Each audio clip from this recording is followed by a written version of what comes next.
Alright, so our first exercise is a seated calf raise with a chest press. So Megan's going to have both of her hands together kind of in a prayer position. You're really going to push your palms together, really create some resistance.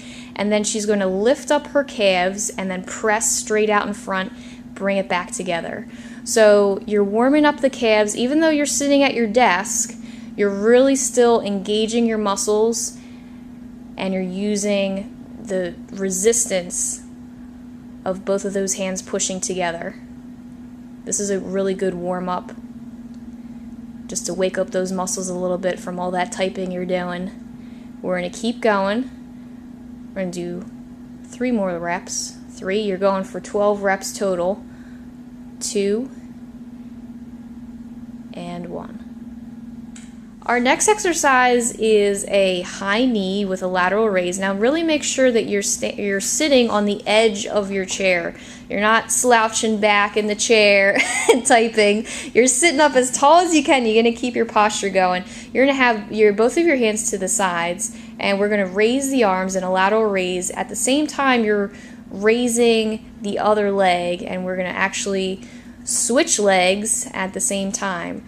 So if you want to add some resistance to this, you can definitely use some dumbbells, or if you have any kind of weight you can use on these. You're going to keep going for 5 left. You're going to feel your posture working, and also this is really working, engaging your core. Let's do 2, and let's do 1 more. Our next exercise is a seated leg extension with an overhead press. So you're sitting at the edge of your chair again, and we're going to have the arms in a 90-degree angle, and the one leg is going to lift up and then actually extend out into the air, pressing up like you have weights. So you're going to try and press the arms over the head and extend the leg at the same time. You're really going to feel this in the working leg, so your quadricep, your upper thigh. You're also concentrating on your posture. You're still using your core muscles on this. Let's do the other side now. And extend all the way up to the ceiling. And also make sure that those shoulders are still staying down, that they're not hiking up towards the ears. And each time you extend the leg, you're going to use that exhale. Exhale it out.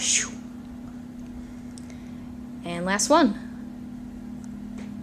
Our next exercise is a seated side bend. You're going to have one hand behind your head and the other arm is going to be directly out to the side, almost like those lateral raises.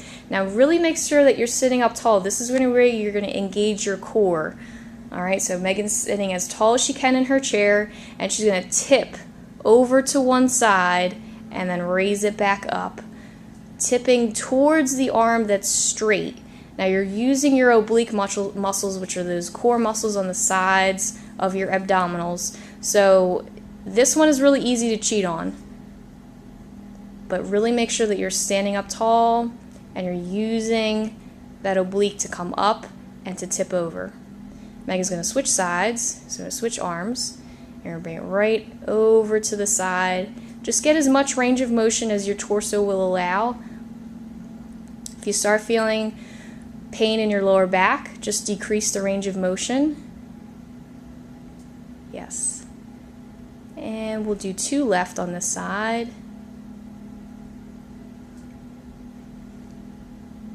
And rest. So our last exercise that we're doing is a seated swimmer. You're going to really stay on the edge of your seat, literally on the edge of your seat here. Still keep your core nice and tall, but you're actually tipping forward in the torso.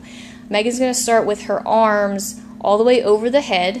So she's going to go all the way forward, and then she's going to swim the arms backwards because we're doing a seated swim. So she's swimming backwards, kind of like a backstroke, and then she's going all the way forward. So she's going to keep that circular motion. She's really going to squeeze the shoulder blades back. Again, getting as much range of motion as you can. Make sure you have enough room in front of your desk here. Swimming out. And you see how Megan has her focus down on the floor? That's what you want to keep. You don't want to have your focus up because that's going to actually break the line of your spine. So you want to keep your spine in a nice straight line, and then Megan's actually going to try and reverse now. So she's going to bring it all the way to the back, Again, squeezing the shoulder blades as she comes through that full range of motion. Bring it forward, all the way to the sides. Just imagine like you're swimming through water here, or you're moving your arms through concrete. Create that natural resistance. You are really going to start feeling in these shoulders. Try and go 6 repetitions forward, and then try and go 6 back. And this is the last one.